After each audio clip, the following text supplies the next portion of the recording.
Boa tarde, pessoal. Tudo bem?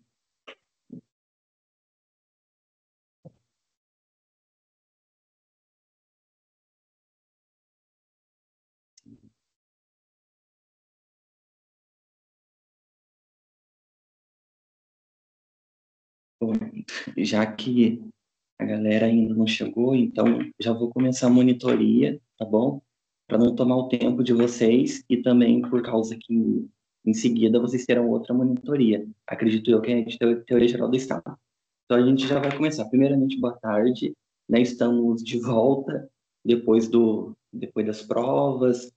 É, Fiquei um pouco feliz que o Diego, fiquei muito feliz, né, que o Diego me disse que vocês foram muito bem na avaliação dele, que teve notas excelentes.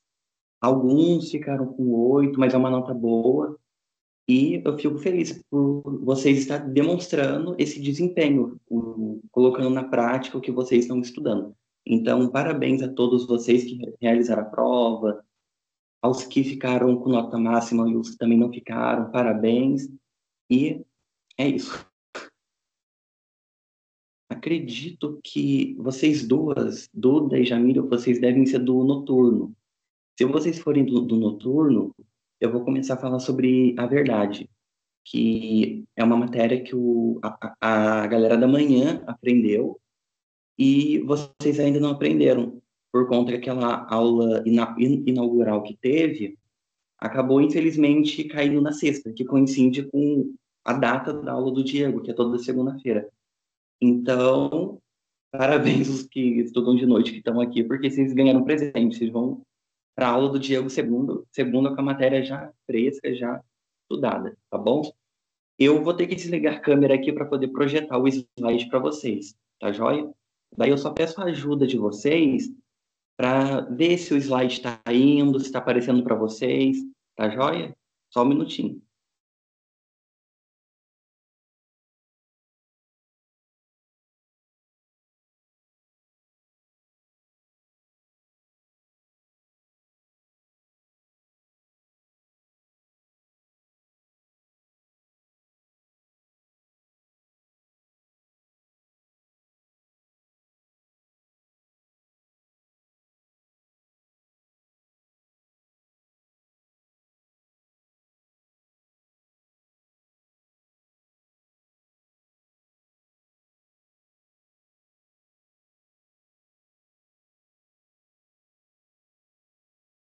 Pessoal, vocês estão conseguindo ver direitinho?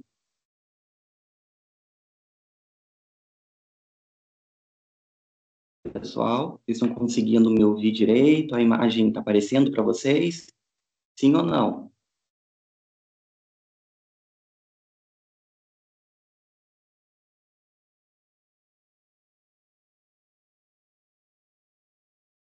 Gente, vocês estão conseguindo me ouvir?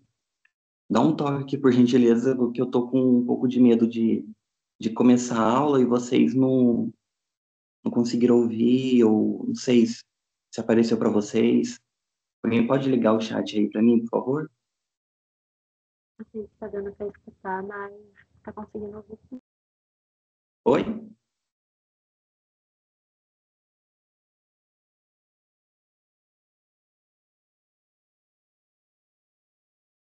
Eu tô de fone, então o áudio tá meio ruim, mas tá dando pra ouvir sim. Tá joia. Eu vou ligar o slide aqui, daí você me dá um toque no microfone, você tá conseguindo me ouvir direitinho, está aparecendo o slide, tá bom? Você conseguiria fazer essa Tava gentileza? aparecendo. Estava aparecendo? Sim, dava para ver seu compartilhamento de tela. E vocês estavam conseguindo me ouvir assim também, quando eu compartilhei a tela?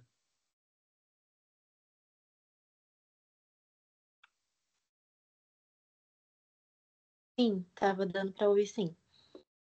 Tá joia, vou compartilhar aqui de novo. Compartilhar a tela. Perfeito. Vocês estão conseguindo me ouvir aí direitinho? Certinho? Sim, Beleza. Tá joia. O slide está aparecendo aqui para vocês também? Tá tudo ok? tudo ok. Tá, joia. Vamos lá, então. Primeiramente, boa tarde, pessoal. Aos que são do matutino, do noturno, sejam muito bem-vindos de volta à nossa aula de antropologia teológica. E hoje eu vou estudar com vocês, né, dando prosseguimento com um cronograma que o Diego, né, que eu elaborei com o Diego. E eu sei que vocês tiveram a pessoa humana imagem de Deus, mas por ordem do cronograma, eu vou seguir com vocês essa parte. Mas como vocês já tiveram, eu vou resumir, né, explicar de uma forma sucinta para chegar aonde que eu quero mesmo com vocês, que é sobre a verdade. Estudaremos o que é a verdade, a sua evolução ao longo dos tempos, tá joia? Tudo na aula de hoje, tá bom? Deixa eu ver. Certo.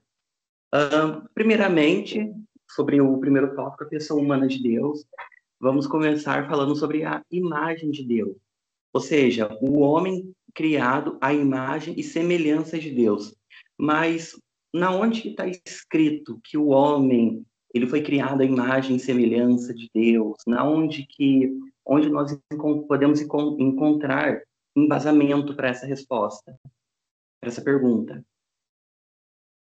E a resposta é na própria Bíblia Sagrada. Essa expressão, ela aparece na Bíblia, sobretudo no livro de Gênesis, no capítulo 1, versos 26 e 27, que Deus, quando criou o homem, disse: "Fazei o homem à minha imagem e à minha semelhança". E o que significa sobre esse termo, a imagem e semelhança de Deus? Ela significa que o ser humano, ele compartilha de atributos que refletem o Criador, não significando que Deus tenha um corpo humano. Deus, ele é espírito. Só que o homem, ele compartilha atributos que são, digamos, inerentes ao Criador, ou seja, aqueles atributos que o Criador dá ao homem. Tá joia? Na próxima parte, podemos encontrar referências sobre a imagem de Deus em 2 livros.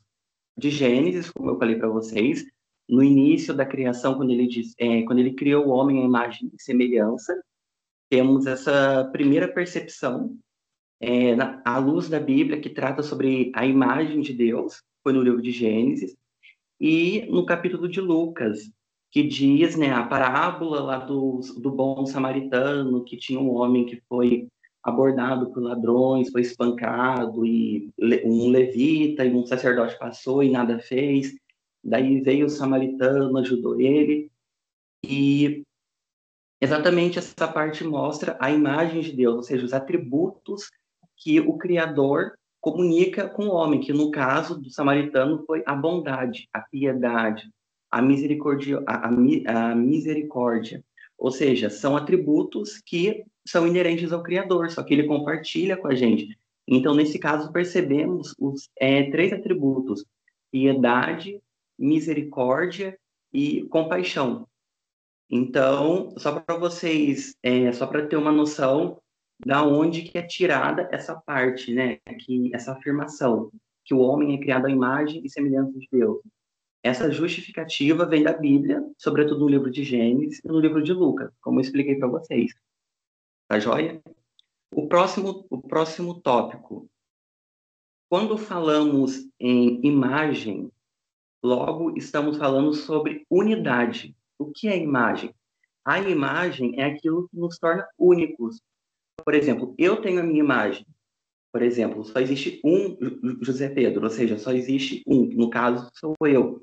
Do professor Diego, a imagem dele é somente ele, ou seja, a imagem dele é o que o torna ele único, uma única pessoa.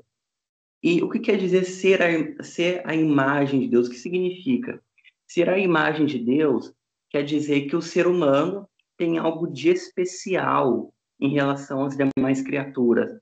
Ou seja, há aspectos na nossa imagem que nos tornam únicos em relação às demais criaturas, que são a consciência, ou seja, a nossa razão, nós por meio da consciência podemos refletir, podemos tomar decisões, discernir, inclusive, o bem e o mal. A liberdade, temos a capacidade de escolher, ou seja, o livre-arbítrio, racionalidade, pensamos, criamos e interpretamos o mundo. Capacidade de amar, ou seja, amor gratuito, aquele amor que cuida, aquele amor que se entrega, ou seja, tanto eu amando a outra pessoa, como eu sendo amado. E a relação com o sagrado, ou seja, buscamos sentido na vida quando temos abertura para o Criador, ou seja, para a transcendência. Como eu expliquei para vocês na aula passada sobre profundidade escura, essa conexão com o sagrado, essa autorreflexão, esse autoconhecimento que abre portas para a nossa transcendência. E um exemplo clássico da imagem de Deus é Jesus Cristo, né? Que na passagem da Bíblia, vocês viram com o Diego, que diz que o Verbo se fez carne e habitou entre nós. Exatamente falando sobre a figura de Jesus Cristo. E ser a imagem de Deus é ser chamado para viver com Cristo, ou seja, com amor, justiça e verdade. Ou seja, a partir do momento que nós somos feitos à imagem e semelhança de Deus, logo nós temos que fazer o possível e o impossível para vivermos essa vida com Deus, essa vida com Cristo. Ou seja, desenvolver esses atributos que o Criador quer nos comunicar. Misericórdia, amor, justiça, verdade, piedade, verdade. Esses atributos que o Criador quer comunicar com o ser humano, e só a partir de Jesus Cristo que nós iremos ter essa comunhão com o Criador. E, é claro, comunicando esses atributos com o Criador, ou seja, vivendo um propósito com Deus, com o Criador. Tá joia? A imagem de Deus, ela não pode ser confundida com uma mera metáfora, ou seja, deduzida digamos, a uma metáfora. Ela é algo real, não é algo fictício, não é algo que você compara, que você iguala, é algo real, algo que existe. A imagem de Deus, peraí, gente, deu um probleminha aqui, deixa eu ver. Aqui. A imagem de Deus, ela não é uma simples metáfora. Ela é algo que reflete a imagem de Deus, ou seja, quando nós falamos sobre a imagem de Deus, não falamos de uma mera metáfora, mas sim uma forma com que seja verdadeiro e que se manifesta a partir de cada ser humano, desde o seu nascimento e o seu reflexo, ou seja, na pessoa de cada uma. Então, cada uma das pessoas, né, cada um de nós, refletimos a imagem de Deus. Somos filhos do Criador. Então, querendo ou não, nós somos diferenciados. E por ser diferenciados, nós temos que buscar essa comunhão com o Criador. E, mediante a isso, nós temos duas fontes bíblicas que nos mostram esses motivos. Temos a tradição javista, que é uma tradição segundo a qual mostra o ser humano sendo criado do barro. Ou seja, é uma fonte, digamos, nascedora, uma fonte que está ligada aos aspectos originários do homem, ou seja, criado no barro, recebendo o sopro da vida de Deus, né? O que simboliza a vida. Então, essa tradição já vista é mais ligado com o nascimento, ou seja, como o homem se constituiu a partir do barro, a partir do sopro. E enquanto a tradição sacerdotal, ela destaca que o ser humano é o reflexo visível de Deus, como eu expliquei anteriormente. Cada pessoa é o reflexo de Deus, a imagem do Criador. Então, essa tradição, ela destaca justamente isso, que o ser humano ele é o reflexo de Deus, é a sua imagem viva. Então, ela é uma fonte que mostra características que o ser humano possui com o Criador, né? Os atributos, como eu expliquei para vocês, justiça, verdade, bondade. Ou seja, enquanto a tradição já vista mostra a origem do homem, ou seja, da onde ele veio, da onde ele surgiu, a tradição sacerdotal mostra as características que o ser humano possui com o Criador, certo? E baseado nisso, temos as concepções acerca das duas fontes. A concepção sacerdotal, que trata da imagem mais plena e viva de Deus na Terra. Ou seja, que cada pessoa reflete a imagem do Criador. Enquanto a concepção já vista ensina que o ser humano foi formado por Deus a partir do pó da terra. Então, é aquela concepção que vai no aspecto da origem do homem, da onde ele surgiu, da onde ele foi criado, como ele foi criado, quem o criou, por que ele criou. Então, a concepção javista vai ao passo da constituição do homem, enquanto a sacerdotal das características e atributos que cada um possui com o Criador. E dentre essas concepções, temos no centro a dignidade humana, como vocês aprenderam com o Fred, em civil, ou com o Chacon, né, a galera do Matutino, que todo ser humano, independentemente de sua condição, carrega essa marca divina. Então, só pelo simples fato de eu ser humano, eu possuo essa marca divina, ou seja, a imagem e semelhança do Criador. E para a gente fechar, para a gente entrar na parte da verdade, que é uma coisa que vocês vão gostar bastante, que é uma coisa que eu vou dar bem ênfase, só para fechar essa parte, para concluirmos, a imagem de Deus, ela é mais que um título bonito, ou seja, nós somos a imagem e semelhança de Deus, somos filhos do Criador.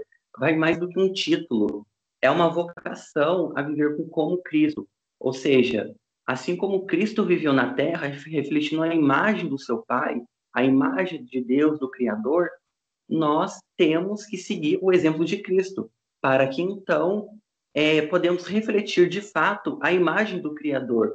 Ou seja, de você olhar para você mesmo e ver, falou, nossa, eu mudei, eu estou refletindo mesmo a imagem do Criador, eu encontrei sentido na minha vida. E isso fundamenta a dignidade humana, que é a nossa missão no mundo, a nossa missão enquanto ser humano, buscar um propósito com o Criador. Então, só para fechar essa parte, tá joia? Alguém tem alguma dúvida? Posso prosseguir? Como é que vocês estão aí? Eu estou falando muito rápido. Alguém pode ligar o chat aí, por gentileza? Quem quiser, a gente toca o barco mesmo assim, pessoal. Mas só para eu ter uma noção, assim. Não sei, talvez eu esteja falando muito rápido, muito acelerado. Vocês estão conseguindo pegar o ritmo direitinho? Sim ou não?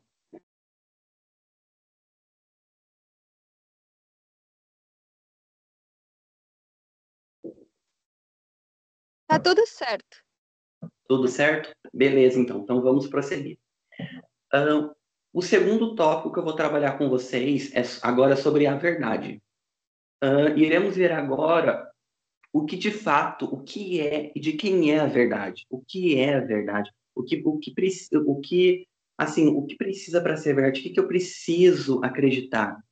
E o objetivo da aula é justamente isso, é ajudar vocês a compreender a evolução do conceito de verdade.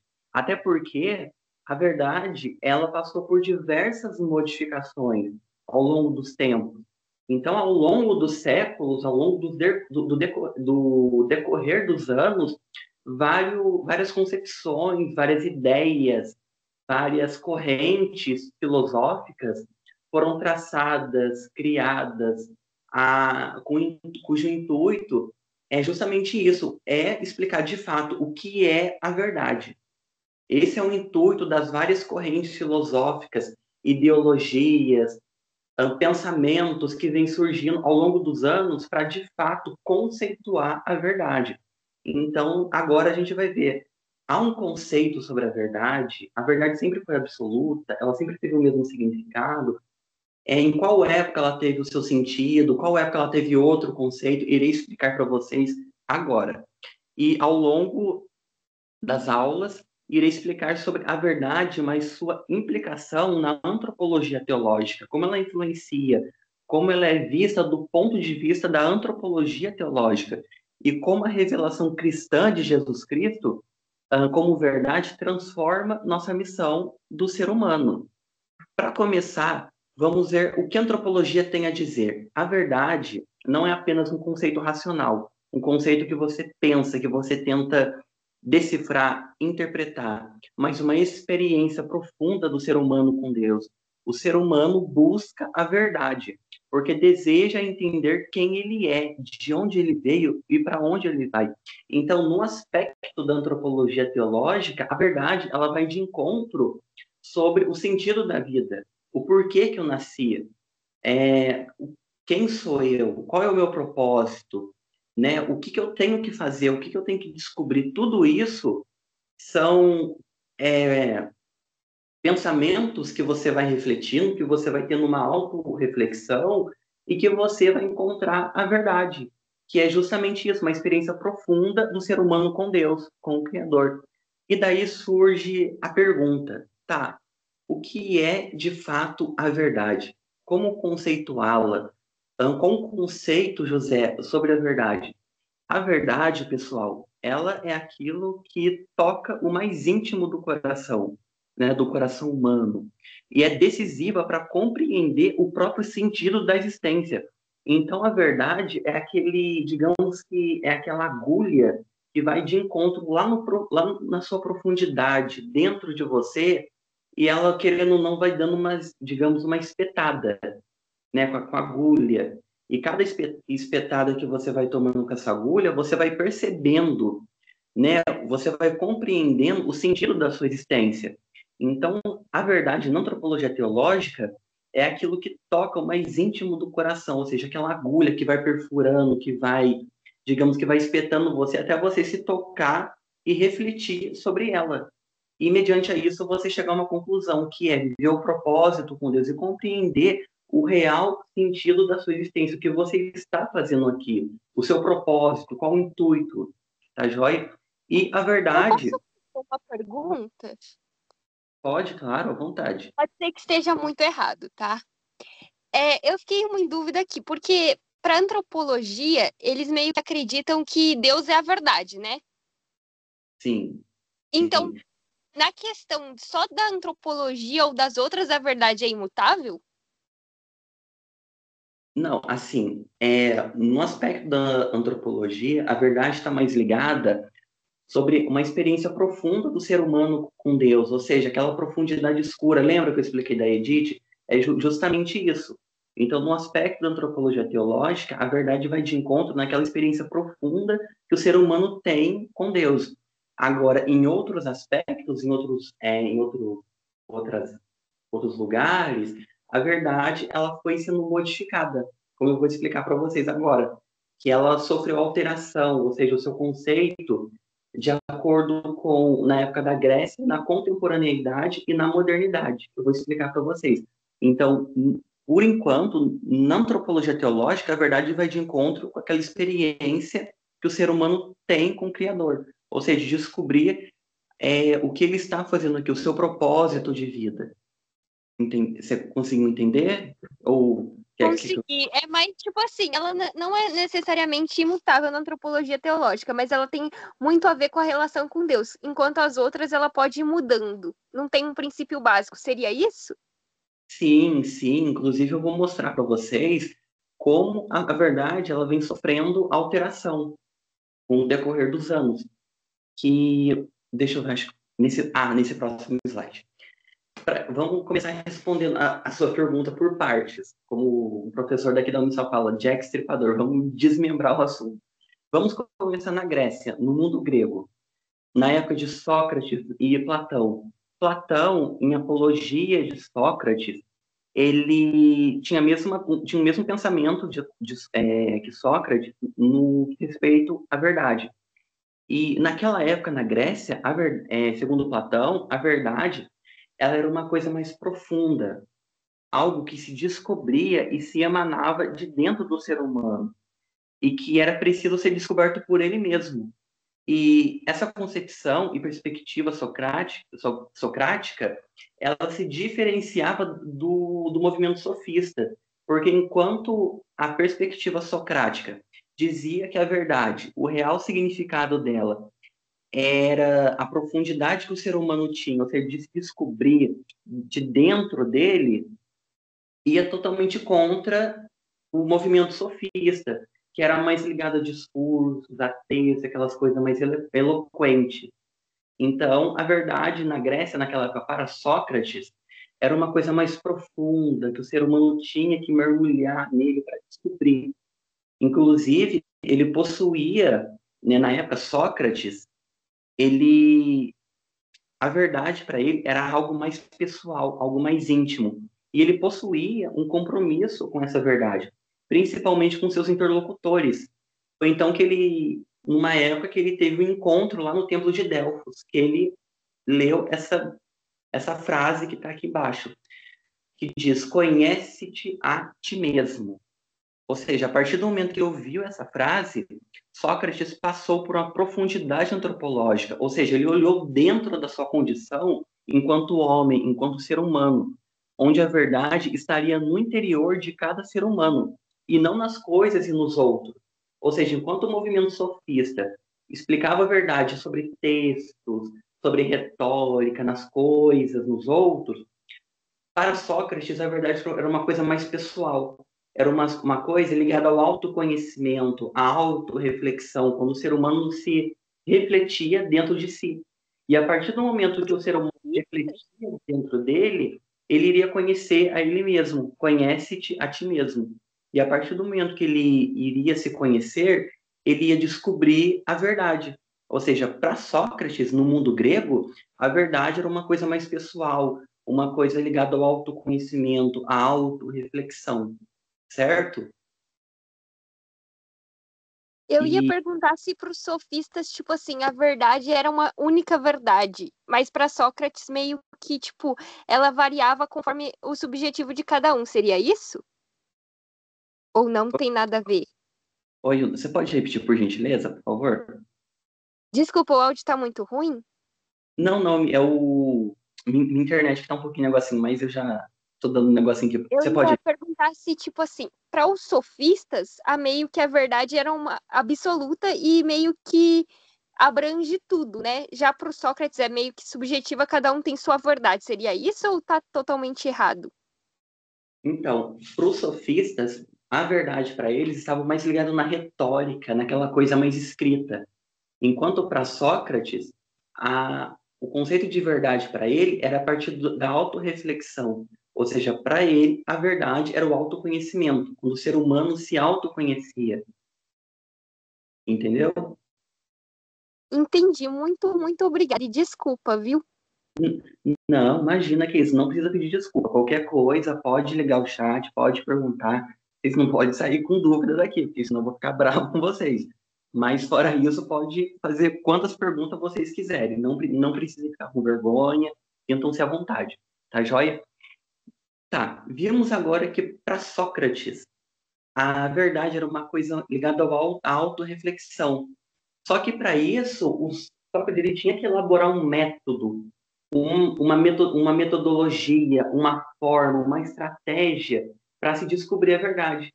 Então, não era só tipo, vai e conhece você mesmo, se autoconheça. Aí você descobre a verdade. Não, não era isso. Ele usava de dois métodos, a ironia e a maiêutica. A ironia levava a pessoa a reconhecer a sua ignorância. Tanto é que tinha a famosa frase, só sei que nada sei. Pensa bem, naquela época, um cara totalmente doidão era ele. Porque, por exemplo, se você parar para a pessoa e falar só sei que nada sei, uma pessoa normal, nossa, eu falo, nossa, que pessoa estranha, pessoa doida. Essa pessoa deve ter tomado alguma coisa para poder falar uma coisa dessa. E era justamente isso, ele provocava o interlocutor com essa frase, só sei que nada sei, uma certa ironia. E era uma ironia boa, porque levava a pessoa a reconhecer a sua ignorância, porque ninguém sabe de nada. Ninguém sabe tudo. Nós não sabemos de nada. A gente está em constante evolução, em constante aprendizagem. Então, isso que era o aspecto que levava da ironia, ou seja, pegar a pessoa. Ou seja, tipo, levando a pessoa a reconhecer a sua ignorância. Ou seja, cara, você não sabe de nada. Tipo, cai na real. Só sei que anda assim. Você não sabe. Você tem que aprender. Você tem que reconhecer a sua ignorância. E que no sentido grego da palavra significa pergunta. Então ele indagava a pergunta, os interlocutores com essa pergunta, ou seja, só sei que nada sei. E o segundo aspecto era maiêutica, que por sua vez em grego significa parto, e foi homenagem à sua mãe, porque a mãe dele era parteira. E a verdade, nesse aspecto da maiêutica, ela nasce de dentro do ser humano e pode ser encontrada por causa, né, por causa a partir de outro. Ou seja, para Sócrates, naquela época, para descobrir a verdade, ou seja, era a partir, ele usava de dois métodos, ironia e maiêutica. Ironia, indagava a pessoa, só sei que nada sei, perguntava a ela. E isso levava a pessoa a reconhecer a sua ignorância. quando ela reconhecia a sua ignorância, ela reconhecia que ela não sabia de nada, automaticamente ela abria espaço para o autoconhecimento, para a maiêutica, porque a partir do momento que ele reconhecia a sua ignorância, ele se abria para um novo nascimento, ou seja, para uma nova perspectiva, para uma nova, digamos, algo que transcendia de dentro para fora. Então ele usava da ironia para indagar a pessoa e da maiêutica, ou seja, baseado na ironia, onde a pessoa reconhecia a ignorância dela, surgia a maiêutica, ou seja, nascia de dentro dele um sentido, uma verdade. Então era isso que Sócrates acreditava. E o ser humano não sabia de nada. E uma vez ele reconhecendo a sua ignorância, olhando para dentro de si, ele iria transcender, ou seja, ele iria abrir espaço para uma verdade, para uma reflexão, para um autoconhecimento. Então, o aspecto da verdade para Sócrates está mais ligado para a autorreflexão, para o autoconhecimento, como a pessoa se via, se ela se conhecia totalmente, o aspecto também que ela se reconhecia como frágil e buscava, de alguma forma, se conhecer melhor. Então, para Sócrates, era isso, a verdade. Ou seja, um aspecto mais profundo, de conhecer a ele mesmo. Daí que surge a famosa frase, conhece-te a ti mesmo e só depois conhecerá o universo e os deuses. Ou seja, a partir do momento que eu me conheço, que eu passei pela autorreflexão, eu reconheci a minha ignorância, abri espaço para a maiêutica, ou seja, eu transcendi, abria espaço para a verdade, segundo Sócrates, além de eu reconhecer a mim mesmo, eu iria conhecer o universo e os deuses, ou seja, de forma o universo e os deuses, eu digo de uma forma bem ampla, a vida, o propósito, um sentido que a vida possui. Então, esse é o significado de conhecer o universo e os deuses. Não está ligado somente à crença, mas da pessoa conhecer o sentido da vida, o seu propósito, o que ela está fazendo na Terra enquanto pessoa, enquanto vivo. Essa foi na época da Grécia. Depois, o decorrer dos anos, a verdade sofreu alteração, ou seja, o seu conceito, na modernidade, onde teve o famoso filósofo chamado René Descartes, onde ele criou um método científico, onde a verdade não era mais vista como uma autorreflexão, como algo profundo, mas sim a verdade, ela era vista como uma expressão da razão científica. Ou seja, o que era a verdade na modernidade? Era a razão científica. Era como a ciência se expressava. Ou seja, a verdade como expressão da razão científica. A razão era a verdade na época da modernidade. Então, a verdade ela passa a ser buscada pela razão, pelo método. A razão está ligada ao conhecimento, ao discernimento, à busca pelo saber.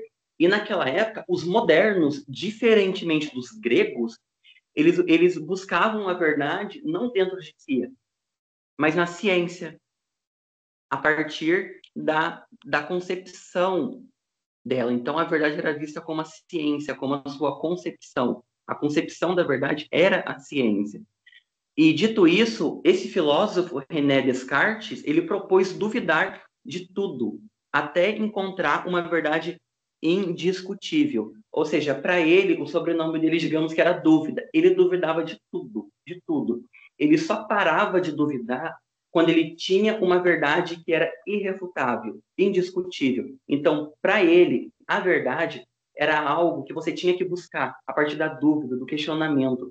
E que, uma vez ela se tornando indiscutível, ela sim seria a verdade. Então, para ele, a verdade era uma coisa que devia ser indiscutível, uma coisa irrefutável, que você não podia argumentar.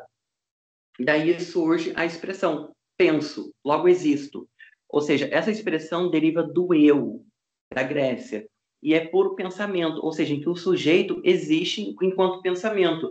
Então, se ele existe enquanto pensamento, ele está pensando, ele está usando a razão. Então, isso que era importante para Descartes, sobre a verdade buscada na razão, na ciência, no conhecimento, no pensamento que a pessoa tinha. E baseado nisso, ele desenvolveu 4 métodos: a evidência, a análise, a ordem e a enumeração. tópicos que eu irei explicar no próximo slide para vocês. Esse método científico desenvolvido pelo filósofo tem como objetivo tratar sobre a verdade de forma racional e sem deixar nenhuma dúvida. Ou seja, era um método que a verdade passava, digamos, para cada setor. Sabe, numa fábrica, uma comparação assim bem bobinha, mas que vocês vão entender uma forma bem didática. Sabe, numa fábrica, quando chega um determinado material, ele vai passando de setor em setor em setor, até chegar no produto final, é a mesma coisa esse método científico. Ou seja, a verdade passava por essas 4 fases, onde ela era moldada, onde ela era pesquisada, onde usava-se da razão para desvendá-la, para pesquisá-la. Então, a verdade passava por esses 4 itens, que o primeiro se chama evidência, aquilo que é claro, aquilo que é nítido, aquilo que é de fato, concreto, que existe. Análise, dividir cada dificuldade em parcelas menores para resolvê-las por parte. Ou seja, quando eu desmembro o assunto por partes e vou resolvendo pedaço por pedaço. Depois de resolver pedaço por pedaço, eu vou organizar a terceira fase, ordem. Ou seja, eu vou ordenar os pensamentos dos mais simples, ou seja, aqueles que eu consigo elaborar com mais facilidade, até os mais fáceis, para depois os mais complexos. Então, depois de eu fracionar em parcelas menores, eu vou resolvendo eles de acordo com a simplicidade, ou seja, os mais simples, depois os mais fáceis, para depois os mais complexos, ou seja, gradativamente. E, a partir disso, eu iria enumeração, fazer divisões gerais, para se ter certeza de que nada foi omitido, ou seja, é um check-in. José Pedro, você pode dar um exemplo? Claro, vou dar um exemplo facinho para vocês. Vamos pegar o tema direito. Por obviedade, vocês estudaram com o Fred que o direito ele não tem um conceito fixo. Ele, ora, é visto como uma ciência, como um instrumento que regula a vida da sociedade, como algo potestativo, ou seja, eu posso optar estudar, né, uma ciência onde eu posso escolher me dedicar a ela. Assim como o direito tem um aspecto amplo, passando por esse aspecto, a gente vai desmembrando. Ou seja, evidência, aquilo que é claro. Direito, vamos fracionar. Tá, direito é uma coisa bem ampla. Ou seja, vamos fracionar ele. Beleza, direito, ciência. Ok, peguei direito, fracionei em ciência. Dentro da ciência do direito, temos diversas áreas. Temos penal, consumidor, processo penal, processo civil, tributário, eleitoral, ambiental, direito internacional, direito civil, direito... Enfim, temos inúmeras áreas dentro dessa ciência. Ou seja, peguei direito, fracionei, ou seja, puxei o extrato, ciência. Dentro da ciência eu tenho diversos componentes. Vamos escolher que eu escolhi direito civil. Beleza, escolhi o direito civil. Vamos ordenar os pensamentos, tá? Eu escolhi direito, eu puxei para uma ciência que há determinadas áreas, eu escolhi direito civil. Direito civil, vamos dizer que eu vou escolher da parte contratual, ou seja, de contrato. Ou seja, dentro da parte de contratos, eu vou ter várias espécies de contratos. Então, eu vou ordenando desde os contratos mais simples, os mais difíceis, para depois os mais complexos. E depois eu vou enumerar, ou seja, tá, pesquisei direito, puxei para uma ciência, da ciência puxei para uma área específica, direito civil. Do direito civil, puxei o extrato, contratos. Dos contratos, eu elaborei desde o contrato mais simples até o contrato mais complexo. Agora eu vou ter que enumerar, vou ter que fazer o check-in, ou seja, conferir se eu fiz certo, se eu raciocinei direitinho, se eu esqueci de algum detalhe, se eu coloquei algo a mais. Então, para ele, a verdade era essa, uma razão, onde eu usava a razão para explicar a verdade passando por esses métodos. A evidência, aquilo que é claro, a análise, quando eu divido a dificuldade em parcelas menores. Ordem, quando eu organizo os pensamentos, desde os mais simples aos mais fáceis e depois os mais complexos.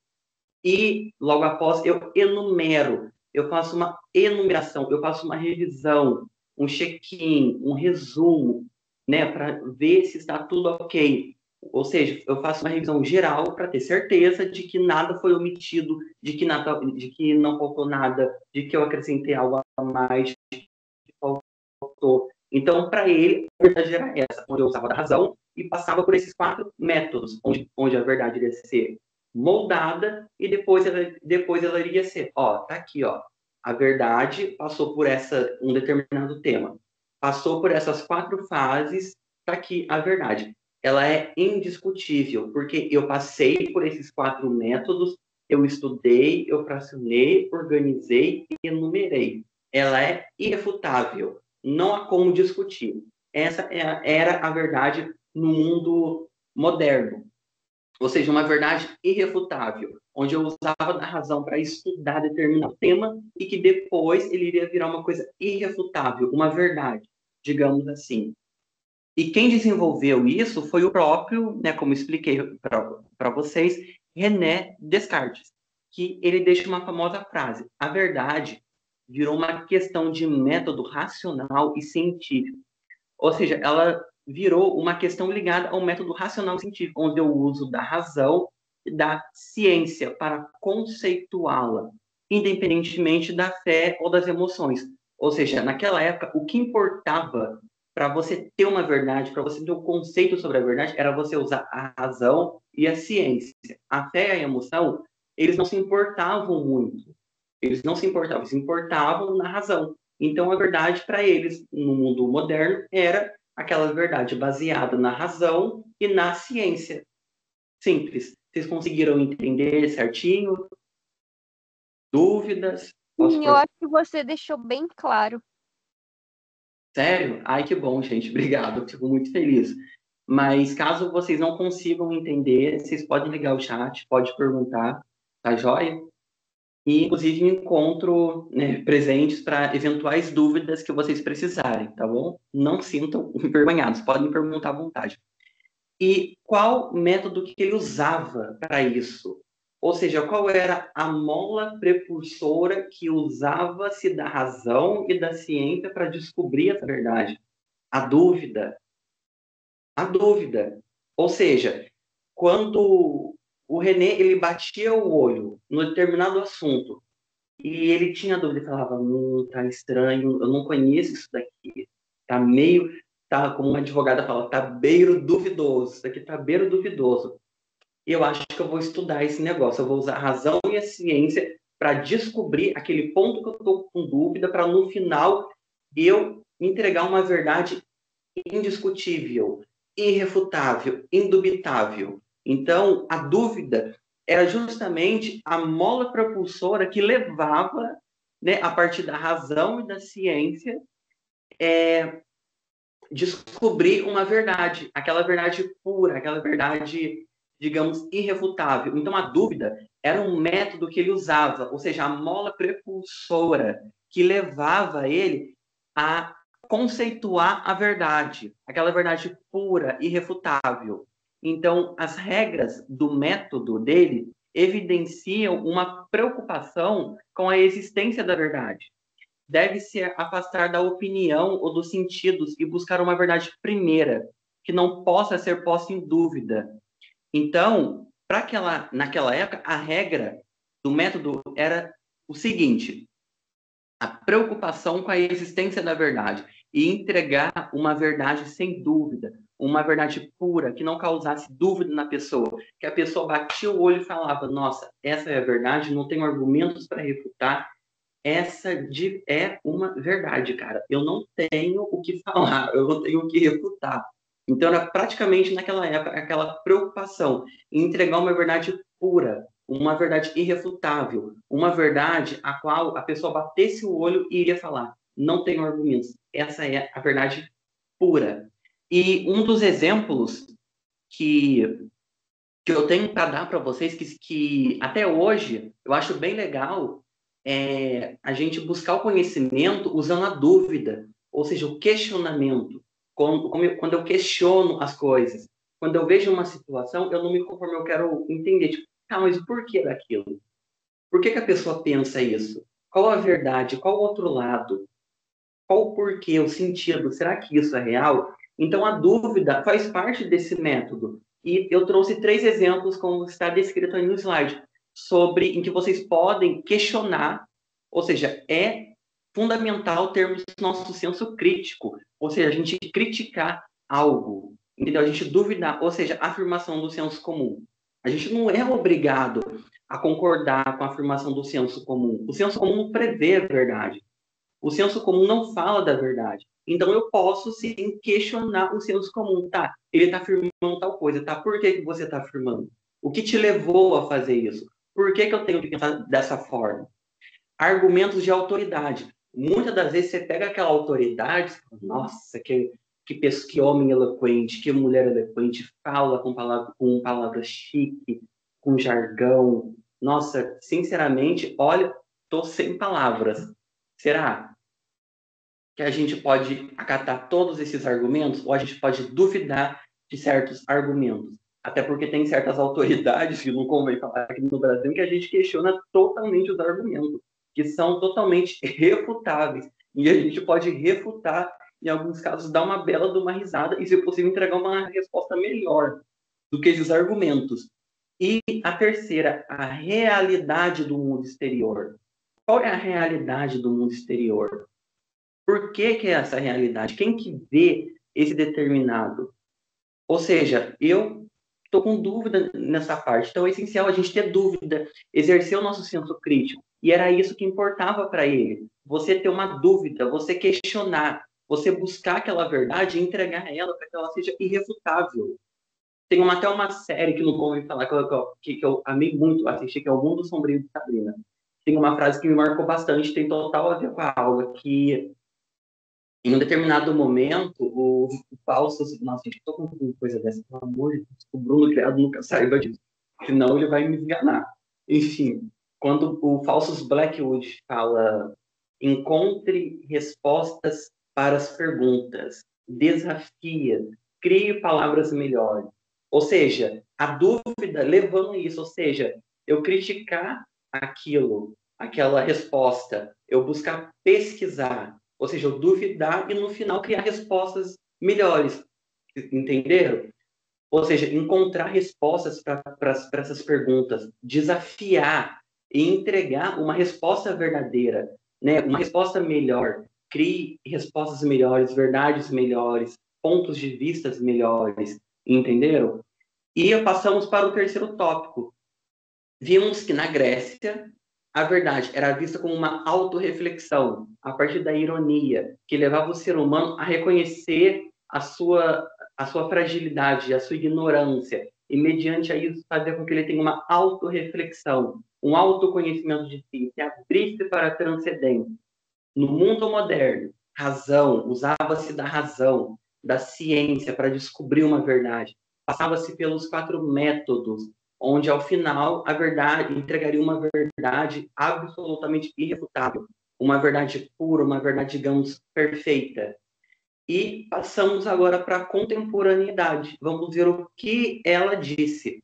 Que, infelizmente, nessa época, a verdade foi sofrendo diversas mudanças, alterações, foi prejudicada por digamos assim, como eu vou dizer? É como se fosse, vamos dizer, o óleo e a água não se misturavam, que é o relativismo e o fundamentalismo. Isso mesmo, o fundamentalismo. A contemporaneidade trouxe problemas sobre o que seria, de fato, a verdade.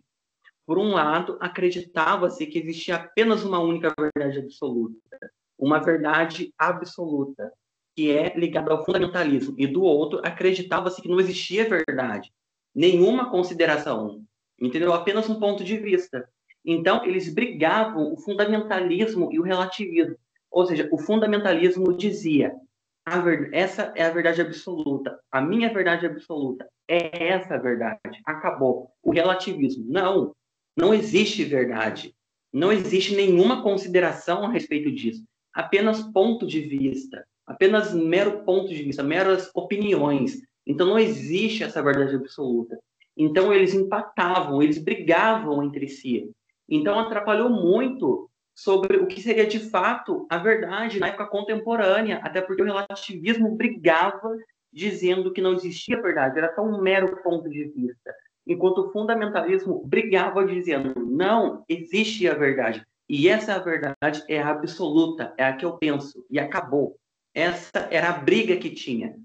E com isso veio surgindo no meio desse caminho, ou seja, do lado direito tinha o fundamentalismo, do lado esquerdo o relativismo. No caminho do meio começou a surgir pensamentos, pensadores, dentre eles o Habermas, que propõe um caminho do meio. Ou seja, ele dizia que a verdade ela precisa ser construída pelo diálogo sincero e respeitoso entre pessoas livres. Ou seja, a verdade era aquela construída no diálogo, onde eu respeito o seu ponto de vista, eu respeito o que você pensa, não é? E era isso, ou seja, eu sentar com você e discutir tal tema de modo que você respeita o meu ponto de vista e eu respeito o seu ponto de vista, embora não concordamos. Então, para ele, essa era a verdade. Uma verdade construída a partir do diálogo sincero, do respeito entre as pessoas livres, que eram livres por quê? Livres para pensar, livres para se manifestar de ter o seu próprio pensamento e, mediante este, ser respeitado. Até porque ninguém merece ser desrespeitado simplesmente por um determinado ponto de vista. Ora, se eu gosto de abacate e você gosta de banana, eu tenho que criticar você porque pelo simples fato de você gostar de banana e eu não? Não, cada um gosta daquilo que quer, cada um pensa daquilo que quer, e é normal. Somos uma sociedade, há uma pluralidade de manifestações de pensamentos, inclusive estão previstos na Constituição, no artigo 5º, só para vocês terem uma noção. E o relativismo e o fundamentalismo, o que era de fato o relativismo? O relativismo, pessoal, era uma corrente que impulsiona uma forma de compreensão de que nada se constitui absoluto. Era uma corrente que dizia que tudo era líquido, instável, não existia solidez entre os diálogos, entre as pessoas, entre os pontos de vista, não havia uma certa estabilidade. E por não ser estável, não existe regras ou parâmetros para se viver em sociedade, o que é totalmente descabível. Como que você vai dizer que não existe uma coisa sólida? Como também regras ou parâmetros para se viver em sociedade? Óbvio que existem parâmetros, regras para se viver em sociedade. Um exemplo é a lei. Se a lei não existisse, a sociedade iria cada um se resolver lá nos tempos de Roma, na base da mão, na base da força bruta. Então, um exemplo do relativismo diz assim, uma corrente que uma pessoa pensava, quer saber de uma coisa? Tá bom, você tá certo, você que acha, você acredita. Se você acredita, problema seu, ok, você tá certo, pensa o que você quiser. Enquanto o fundamentalismo, por sua vez, era uma coisa mais briguenta. Era uma corrente que querendo não, há uma certa imposição, ou seja, um certo modo de pensar e perceber a realidade e o mundo de forma blindada. Ou seja, um certo grupo, ele chegava para você e falava, a verdade é essa, o ponto de vista é essa, você tem que pensar isso e acabou. Um exemplo clássico disso foi na época da ditadura. Você não tinha pensamento, você não podia manifestar. Era uma manifestação, digamos, um modo de pensar blindado. Vocês irão estudar em constitucional. O que aconteceu, de fato, na década de 60, na década de 67, não é? Na época da ditadura, onde quando vocês estudarem, vocês vão ver, caraca, o José Pedro falou, é fundamentalismo puro. É uma corrente em que era imposta a você um jeito de pensar, um jeito de perceber, uma forma blindada. Você não pensava aquilo que você queria. E, consequentemente, isso iria provocar, estimular atitudes intolerantes. Ou seja, um certo grupo impõe você um jeito de você pensar, um jeito de você agir. E com aquele grupo que pensava totalmente diferente, como exemplo, na época da ditadura, a pessoa era caçada, a pessoa era morta, a pessoa era torturada, sabe? A pessoa, ela sofria, era vítima de atitudes intolerantes, de pessoas que não tinha uma certa maturidade, que só o ponto de vista dela era real e acabou, e elas não respeitavam outro ponto de vista. Havia uma certa intolerância, as pessoas eram intolerantes, as pessoas naquela época. Então, relativismo, uma corrente, né, uma corrente que impulsiona uma forma de algo líquido, instável, não há uma certa solidez, uma certa instabilidade. Fundamentalismo, uma corrente imposta que impunha a você um jeito de você pensar, onde usava da atitude intolerante. Um exemplo, um determinado grupo de pessoas define, né, e impõe um certo posicionamento às outras pessoas, provocando e estimulando atitudes intolerantes contra as pessoas que não têm o mesmo posicionamento que você. Então, o relativismo na contemporaneidade gerou conflito. Ou seja, de um lado tinha uma coisa que dizia que tudo era instável, não havia solidez, que cada um pensava do jeito que quiser, não havia parâmetros objetivos, e no fundamentalismo, ponto de vista, corrente que impõe a você um jeito de você pensar, perceber a realidade de forma blindada, de modo qual havia certa intolerância, atitudes intolerantes contra aqueles que pensavam, digamos, o contrário do que você pensa. Então, naquela época, basicamente, era isso. Pensador contemporâneo Habermas, o que esse fantástico pensador dizia? Que, em meio a este caos, a esse conflito entre essas duas ideologias, relativismo e fundamentalismo, explicados anteriormente por mim agora, surge uma luz no fim de um túnel, como ele dizia. E ele foi um filósofo e um sociólogo alemão, considerado um dos principais pensadores contemporâneos.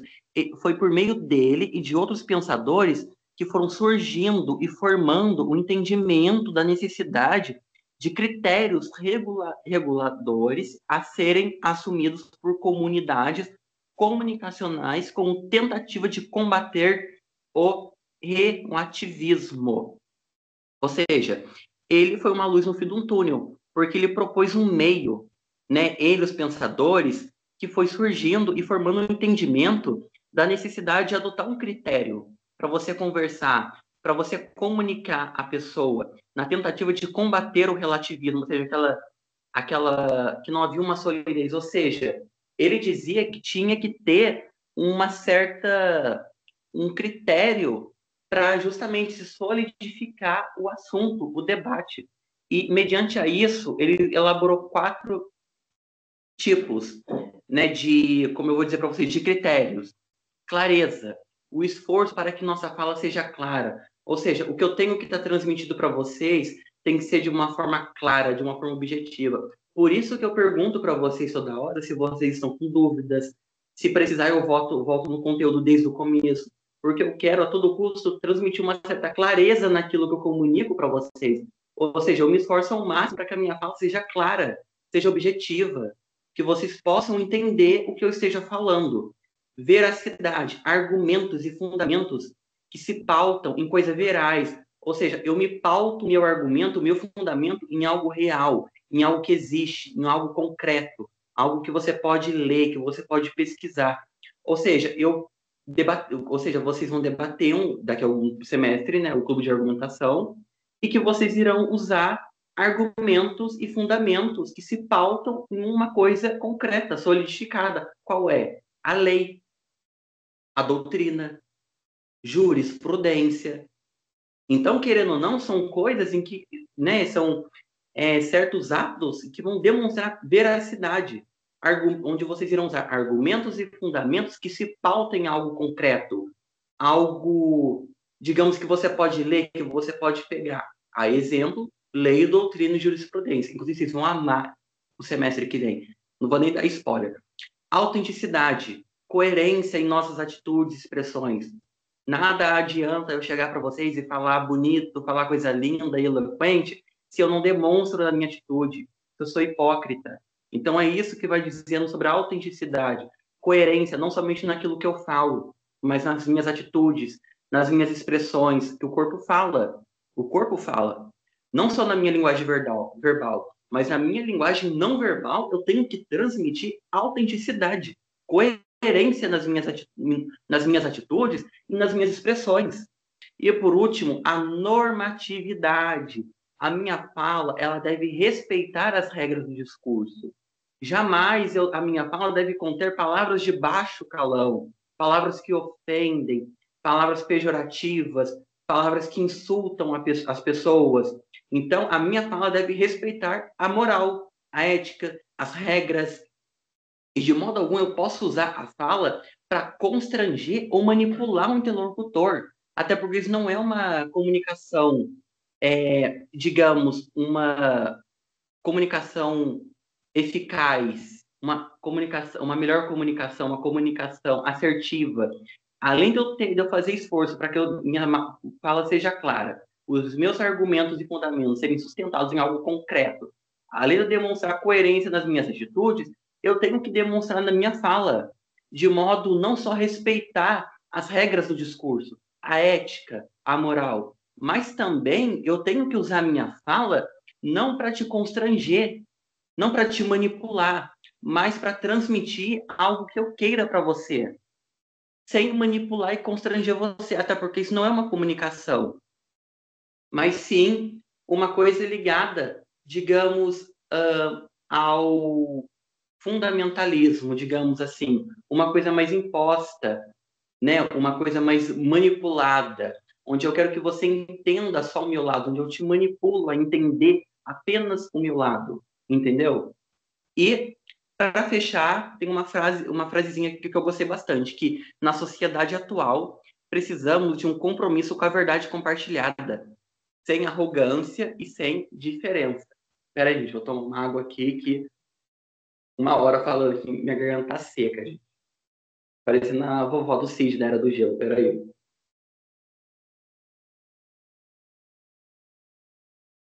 Então, na sociedade atual, nós precisamos de um compromisso com a verdade compartilhada, com um diálogo pautado sem arrogância e sem indiferença, uma coisa pautada mais na igualdade, na veracidade, na ética, na moral, na clareza, naquilo que é veraz, na veracidade, na autenticidade e naquilo que eu quero transmitir para vocês.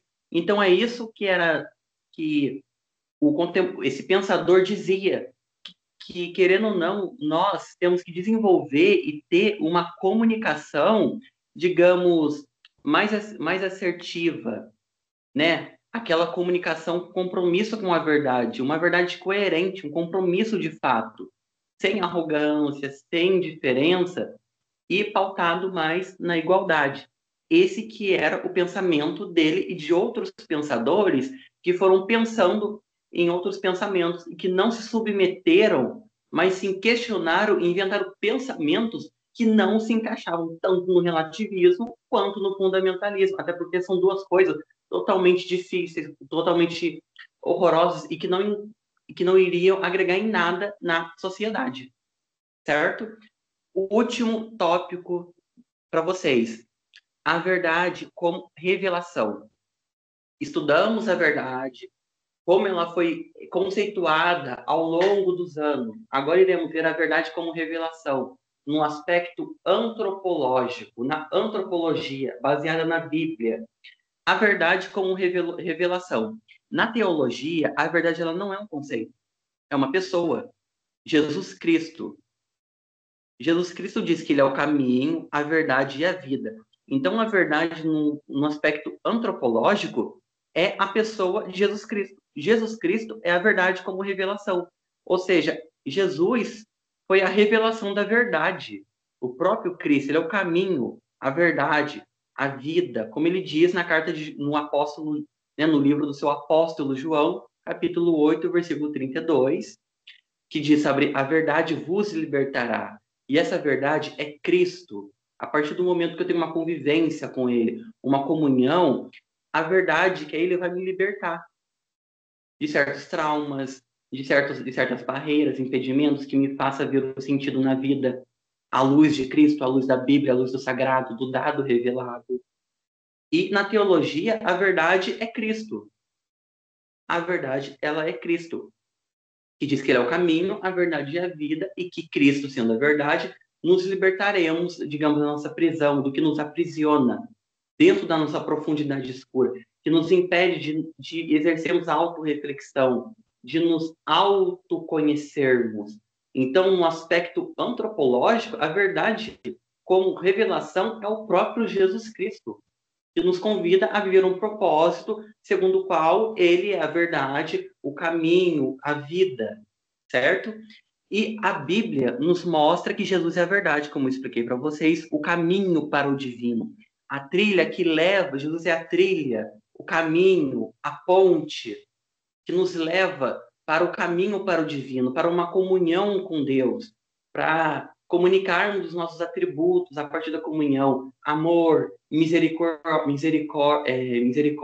piedade, compaixão, aquele atributo em que eu olho para uma pessoa, eu vejo que ela é humana, e eu preciso respeitar ela pela sua dignidade humana, eu preciso ajudá-la no que for preciso, ou seja, eu tenho que transmitir nas minhas atitudes o que Cristo transmitia naquela época. E fazendo assim, teremos a comunhão com o Criador. Até porque Jesus, além de ser a verdade, ele é a ponte. Ele é o caminho, a trilha que nos guia para uma comunhão com Cristo, com Deus. E nele descobrimos quem somos. Somos criaturas amadas, ou seja, filhos de Deus, chamados para viver um propósito com Ele, chamados a viver na verdade e no amor segundo Deus, segundo a luz do dado revelado que é a Bíblia, a verdade que é Cristo. E a espiritualidade nos mostra que buscar a verdade é também buscar sentido, dignidade e comunhão com o Criador. A partir do momento em que eu me autoconheço, que eu busco uma comunhão com Deus, eu vou transcendendo essa minha espiritualidade, ela vai me mostrar que buscar a verdade é também buscar sentido na vida, propósito, né? Buscar sentido, dignidade e comunhão com o Criador. Então, essa foi a aula que eu quis passar para vocês sobre o que é a verdade, na onde ela surgiu, qual o conceito que ela teve ao longo dos anos, o que mudou, qual o conceito da verdade na antropologia, né, num aspecto, digamos, antropológico. Então, essa foi o meu intuito de mostrar para vocês, né, que a verdade se baseia em diversos conceitos que, ao longo dos anos, foram atualizados, transformados, às vezes, digamos, suprimido por correntes que não tinham nada a ver, né, como o relativismo e o fundamentalismo. E eu encerro a minha monitoria de hoje. Queria agradecer a todos vocês que participaram. Muito obrigado pela atenção que vocês tiveram hoje. A quem participou, muito obrigado, tá joia? Agradeço pela participação de vocês. Até uma próxima. Tenham um bom final de semana. E me encontro disponível para eventuais dúvidas e o que vocês precisarem. Tá joia? Muito obrigada, viu? Bom final de semana. Imagina, eu que agradeço, igualmente.